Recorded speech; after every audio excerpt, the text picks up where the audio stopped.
Wike was a very good history student, he wouldn't have done what he did. And let me tell you the truth, what Wike did is what any civilian president would do to avoid anything at all, to avoid it.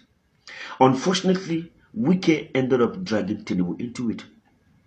Now, let me give you a brief history of what happened that led to the coup that took out the first civilian government of Nigeria around 1966. The prime minister then was Abubakar Tafawa Balewa. Please like my video, comment on it, share it. You can follow me. You will love it. Now, politicians got to a point where they were using the military. They were using them to humiliate their opponent. They would send them on errand. They used the military and the police. If you had enough money, they would listen to you. Now, the military got to a point where they were caught up between either to listen to their superior, the chain of command, or to listen to politicians. And then politicians had this attitude of coming out publicly to criticize the military, calling them either too weak or too aggressive.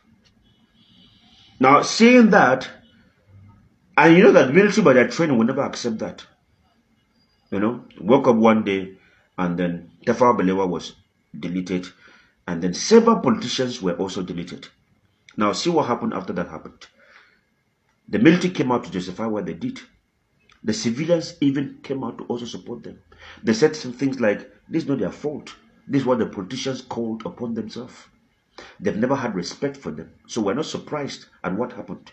After all, you guys dragged them into politics. So that first coup of 1966 in the Western region was to redeem their image. As if to say that, when did we begin to submit to these civilians? It's not going to work. See finish, enter inside. Since you have no respect for us, we have no respect for you. So we took over your government. Now, if Wike was a good history student, he would have remembered that the worst thing a civilian should do, no matter how highly placed you are, is to try to control the military. Like asking the military publicly, shut up. You're a fool. A military who had his own genius, who are answerable to him. Right there, you were calling him fool. That was too much. That was too much humiliation. And then everything went out there to the street on social media. So how do you think that guy feels? Have you suddenly reduced the military to just nothing?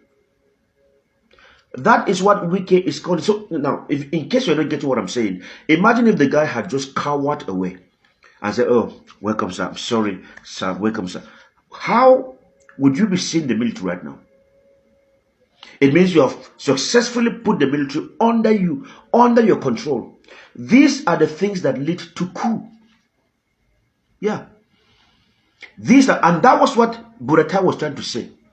He said that this is a clear and present danger to national security.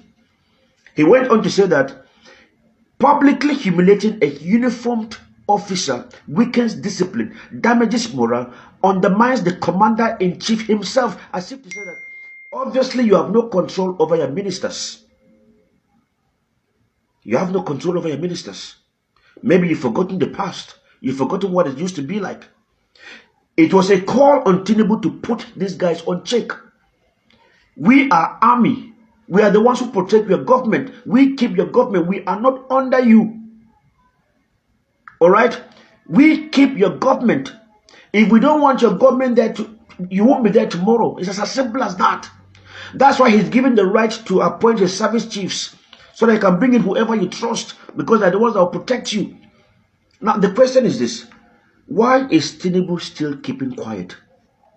Why hasn't he come out to say something? Even if you will not, or has he forgotten history himself? Even if you're not going to caution Wike, if you're not going to apologize, if you're going to say anything, won't you come out and then say something that will make the army believe that yes, they are still army and well respected in the land? You are keeping quiet. Somebody said you're going to learn, and you'll learn the hard way.